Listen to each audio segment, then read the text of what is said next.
That's right. Good evening. I'm Travers Mackle. This is the WDSU News Hot Seat. We have a lot going on in this area as well as in the nation's capital in Washington, D.C. We're joined by Representative Steve Scalise, who represents the bulk of the New Orleans, Jefferson Parish metro area, who's also the majority whip. Thanks for being here. Good to be with you.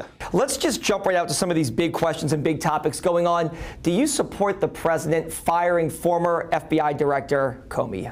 I do, and this is a prerogative of the president. Ultimately, the FBI director has to have the confidence of the president. Clearly, that was lost. But if you look over the last, especially 6 months, Comey has been pretty controversial on both sides of the aisle. I mean, you had back in October, November, you had Democrats calling for him to resign. You've had Republicans calling for him to resign. They say it's always a bad thing when the FBI director becomes a household name.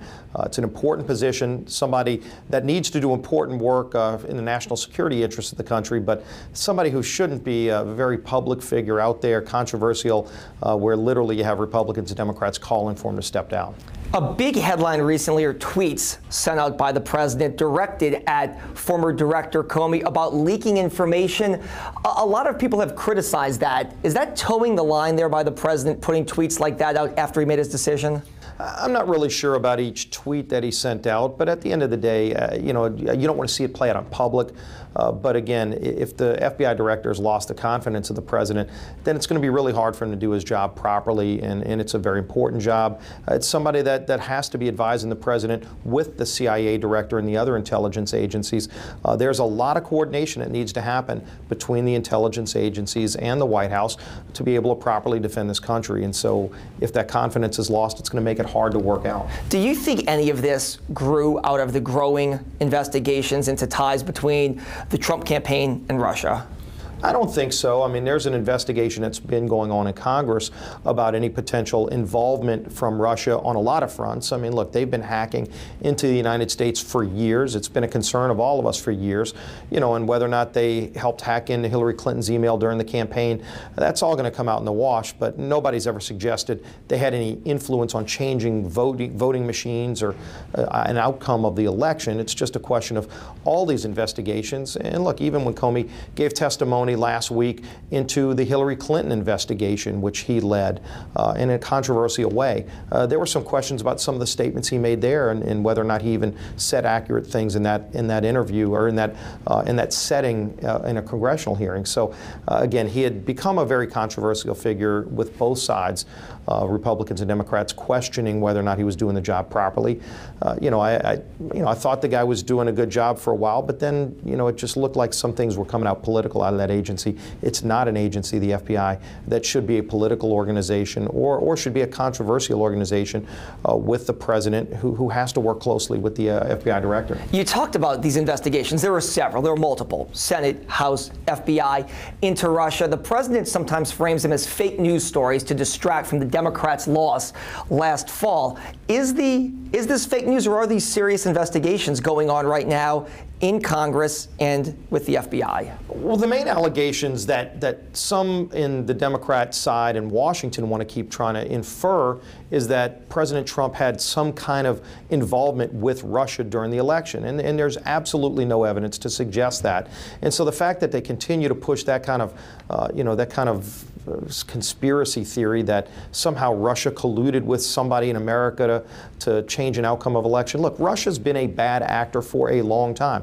President Obama, when he was in office, ignored a lot of the threats that Russia was making in Eastern Europe, even when they were having involvement in elections in years past. And it only seemed like President Obama cared when it involved Hillary Clinton. But you saw Russia trying to have an interference with the French elections that just happened a few weeks ago. So this is a pattern that Russia's had. We need to confront Russia as a threat to the United States of America's national security.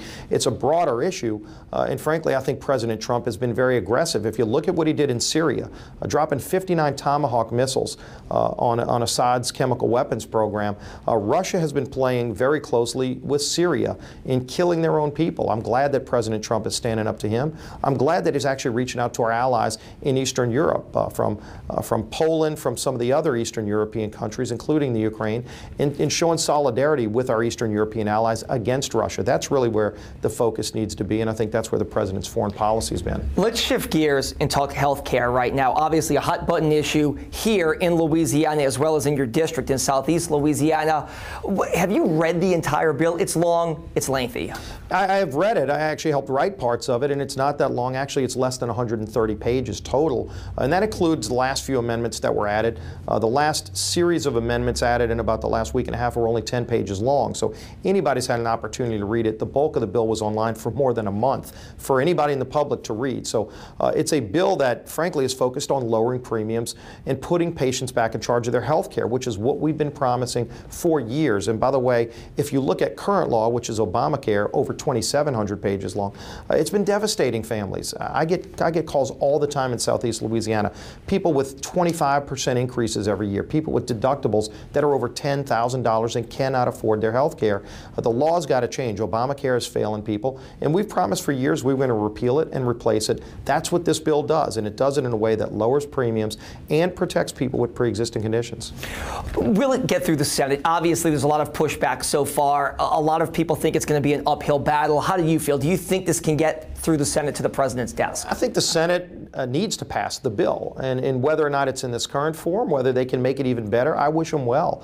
I sure am, encouraging them to make even more changes, but they're going to find out what we found out. Healthcare policy is personal to every family in this country, and because of that, anything you want to change is going to be controversial and complicated.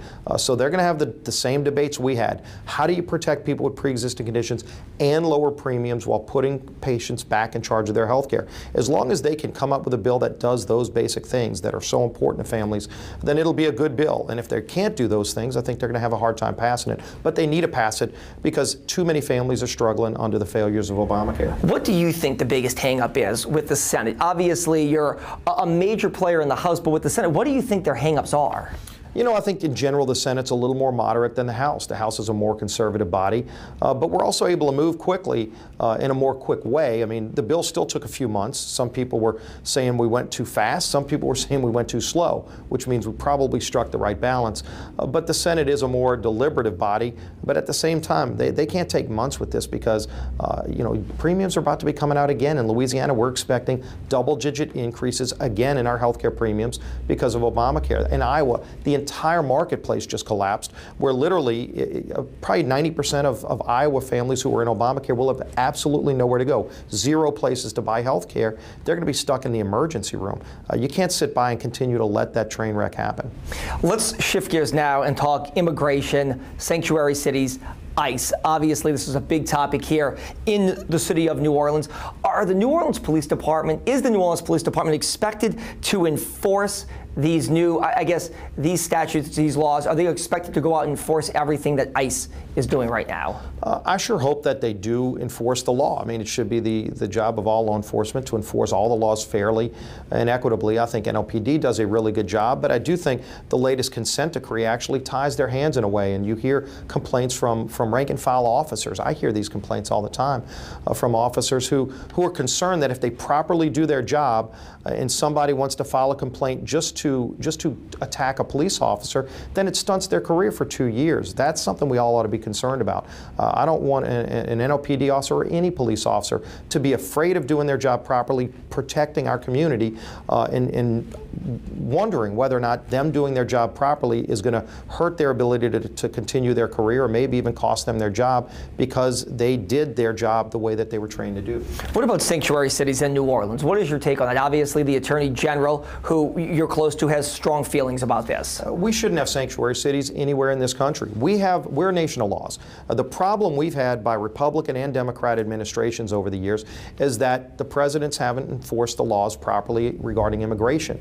We ought to let people know, look, we let 1 million people into our country legally every year. By the way, the most generous nation on immigration in the world, and I think immigration has made our country great, but it's because we've had a legal system that works. The system doesn't work anymore. The laws aren't being enforced. Everybody needs to enforce the laws. The president has made it clear he finally wants to enforce the law. By the way, that's resulted in about a 70% decrease in illegal border crossings since Donald Trump became president. I think that's encouraging that people now know America's is going to enforce our laws. And if you want to come here, there's a legal way to do it. Just follow those laws, and you can become a citizen of the United States. But anybody that wants to ignore the law, there's going to be pushback, as there should be. The president campaigned on the wall. We've all heard about the wall. When do you think he gets that? When does that become a more pressing point of this administration? Because it was one of the key things that got votes last fall. I think it's important that Congress work with the president to give him all the tools he needs to build the wall. And we've started that process, but I think you're really going to see it play out over the summer. When we move through the full appropriations process, the Homeland Security Appropriations Bill, I think, is going to be the first true fight you're going to see in Congress. And I'm a very strong proponent of giving the president the tools he needs in that Homeland Security bill to be able to start building the wall properly. And I think you're going to see a fight over it. Hopefully we're able to prevail, because at the end of the day, you're going to have votes on it. People are going to have to go on record. Do they stand with the president and with the rule of law in making sure we can actually have a border to enforce? Final question here, and it's a real local question, but it's a hot button topic here. I keep using that term. We're dealing with a debate right now in Metro New Orleans, really the city of New Orleans, with the Confederate era monuments. They've removed two, Battle of Liberty Place, and then Jefferson Davis went down a few days ago. Two are still slated to be removed. What is your take? What is your feeling? Because the mayor is on record saying this is going to help for reconciliation for the city of New Orleans, but a lot of people feel it's an issue that's been very divisive. Yeah, I don't think it's been a reconciling issue. I do think you're seeing a lot of division come out of this. And look, at the end of the day, it deals with the history. One of the things that's great about the city of New Orleans, getting ready to celebrate our 300th anniversary, is that we've got such a rich history. Doesn't mean it's all good history, but how do you learn from history? I thought Frank Stewart said it best when he said, you know, do they tear down the Egyptian pyramids because it was built by the pharaohs with slave labor? You know, it exposes the fact the pyramids are there, exposes the fact that really bad things happened during the ruling of the pharaohs, and probably helps us learn even more from that history. And so I don't think anybody would suggest tearing down the pyramids because of that. But it's one more thing that you can learn from, because our history is not all good, it's not all bad, but if you think you can just tear it down to ignore the past, it's going to make it harder to learn from it and improve. All right. Majority Whip Steve Scalise, we appreciate your time as always. I'm Travers Mackel. This is the Hot Seat. Let's send it back to you at the news.